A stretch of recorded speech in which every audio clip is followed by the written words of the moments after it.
The eyes of the world on the straits, the first sparks of war.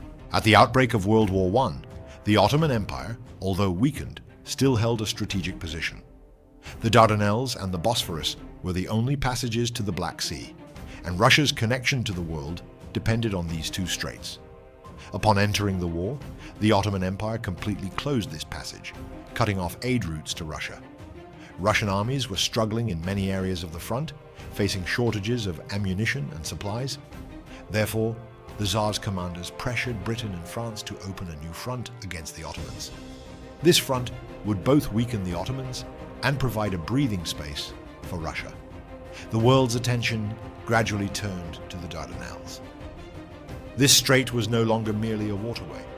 It had become a key factor determining the future of the states. Churchill's bold plan, strike by land and sea. Winston Churchill, the British Admiralty at the time, believed the Ottoman Empire was weak and argued that it could not stand against a modern navy. Admiral Fisher was even more assertive. "We can go all the way to Istanbul with just our fleet," he declared. The British War Council convened on January 13, 1915, and made the decision that would change the course of history. The Dardanelles campaign would be opened. Britain and France began assembling their most powerful ships in the Mediterranean. The goal was simple. First, the forts in the straits would be silenced, then the minefields would be cleared, and the navy would enter the Marmara Sea and advance on Istanbul. When the battle plans were being drawn up, no one knew that the resistance they would encounter would leave a mark on history. 3. The Ottomans' silent preparations. Mines, forts, Mehmetçik. Ottoman commanders knew the attack was coming. Therefore, feverish work began on the straight line. Defensive forts along the coast were repaired and new artillery was installed. But the Ottomans' true strength lay hidden, the mine lines beneath the strait. Hundreds of workers toiled day and night. The lines were reinforced, and the number of mines was increased to 344, and the number of lines to 11. These mines would later spell the end for many giant battleships. Turkish soldiers waited on both sides of the strait. Young soldiers, mostly village boys, stood guard, believing, if the homeland is lost, it will never be regained. On one side stood the world's most powerful navy, and on the other, a nation struggling to defend its homeland with its few resources. A storm was approaching. 4th of February 19 bombing. On the morning of February 19th, 1915, massive British and French battleships appeared on the horizon. The first real bombardment of the Gallipoli campaign was beginning. Enemy ships opened fire from afar. Their cannon fire echoed off the mountains of the strait. The Ottoman forts attempted to retaliate, but the range difference was too great. Some forts were hit, others fell silent. The weather conditions deteriorated frequently, and the attacks were interrupted. But the sides had now entered a period of no return. This bombardment was only the beginning. March 18th, naval battle. On the morning of March 18th, as the fog covering the strait cleared, a magnificent fleet began to advance. The most powerful British and French battleships came within firing range. The Turkish forts appeared to have been silenced. The enemy commanders advanced, believing the strait was clear. But this was merely a tactic. After a brief lull, smoke rose again from the forts, and the Turkish guns suddenly opened fire. The Rumeli Makidia fort, from which Corporal Sayet lifted a shell, became the center of the battle. Then an unexpected disaster struck. Bouvet struck a mine and sank within minutes. Irresistible was severely damaged. Ocean struck another mine while attempting to rescue itself. Inflexible sustained significant damage. Those silent mines, laid deep in the strait, were swallowing the giant ships one by one. By the end of the day, the Allied powers had lost 3 battleships, hundreds of men, and a significant loss of morale. The Navy realized it could not cross the strait alone. The next step was a land operation. April 25th, 1915. The great landing in the dark of dawn. As the morning light of April 25th dawned, a massive landing fleet began approaching the shores of Gallipoli. A force of 75,000 men was about to set foot on Ottoman soil. Arıburnu, the Anzacs mistake. The Anzac troops from Australia and New Zealand were originally scheduled to land at Kabatapir. However, the strong currents carried them north, forcing them to land at Arıburnu, surrounded by steep cliffs. This mistake would prove to be one of the most decisive events in the war. Mustafa Kemal noticed the activity in the region. He issued the following historic order to his soldiers. I do not order you to attack. I order you to die. 7. Settle Bahir. Bloody Bays. The British landing plans in the Settle Bahir region were different. The goal was to quickly land on the shore and advance towards the hills. Ikiz Bay and Morto Bay. British troops succeeded in landing in the early hours of the morning. They made progress in the first minutes. However, the Turkish defense lines were deep, and the fire intensified as they advanced. Ertuğrul Bay, the name of a disaster. A coal ship used to transport troops was brought closer to shore.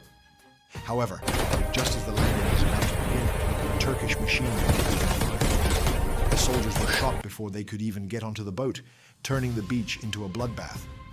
More than 2,000 British soldiers lost their lives in this bay within minutes. Settle Bahir became one of the bloodiest scenes of the war. 8. Kumkale. The French's futile effort.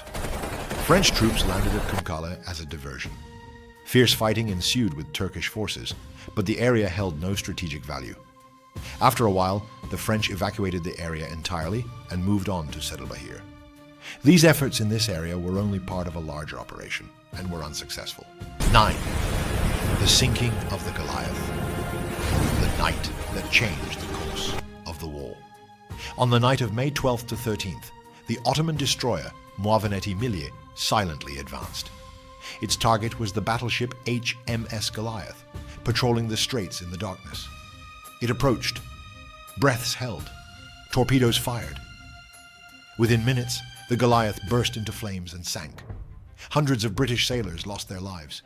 This devastating loss shocked Britain, and the pressure on Churchill mounted. He was eventually forced to resign. 10. Anafartalar, Mustafa Kemal's great victory. When the Allied forces failed at Arıburnu and Settle Bahir, they devised a new plan to advance via Anafartalar. Command of this region was given to Mustafa Kemal. On the morning of August 9th, a historic offensive began. Turkish troops launched the attack with great discipline.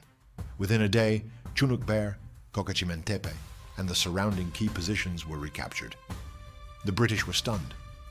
When their last major offensive failed on August 21st, the fate of the war slowly began to unravel. The Anafartalar victory demonstrated Mustafa Kemal's military genius to the entire world. 11. Stalemate. Silent preparations for retreat. Months of fighting had exhausted the Allied forces. Hundreds of thousands of casualties had been suffered, and morale had collapsed. Commander Hamilton was dismissed. When the new commanders assessed the situation, a stark reality emerged. This war was unwinnable. Since December, plans for a secret withdrawal were made. In a silent operation, all troops left the region in January 1916. Turkish soldiers awoke to find the enemy in complete retreat. 12. The end of the war. The resurrection of a nation. The struggle at Çanakkale was not merely a military success. It was the story of a nation rising from the ashes at a time when it was on the verge of annihilation. The plan to capture Istanbul collapsed. The Ottoman Empire, contrary to expectations, surprised the world by putting up a great resistance. Mustafa Kemal's name became known throughout the world. Aid could not reach Russia, and this situation later triggered the Bolshevik Revolution. Çanakkale was not just a war, it was an epic that changed the destiny of a nation. 13. Losses. The price of war. Both sides suffered heavy losses throughout the war. Entente powers. Britain, 31,389 dead, 78,748 wounded. France, 9,000 dead, 18,000 wounded. Australia, 7,594 dead, 18,500 wounded. New Zealand, 3,431 dead, 4,140 wounded. Ottoman Empire, 77,643 martyrs, 97,000 wounded. The actual number of martyrs is thought to be close to 100,000. These figures show the immense price paid for this epic battle. Mustafa Kemal Atatürk's words during the Battle of Çanakkale. I am not ordering you to attack. I am ordering you to die. I am not ordering you to attack. I am ordering you to die. In the time it takes for us to die, Other forces and commanders may take our place. No matter how strong the enemy's attack, it will certainly be repelled. Every soldier fighting alongside me here must know that we are fighting a life or death battle. The enemy's artillery is very powerful, but the bayonet of the Turkish soldier is stronger than theirs, I am telling you.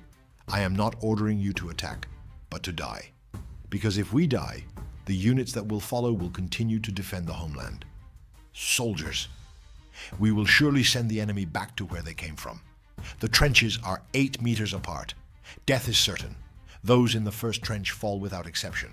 Those in the second trench take their place. Heroes who shed their blood on the soil of this country.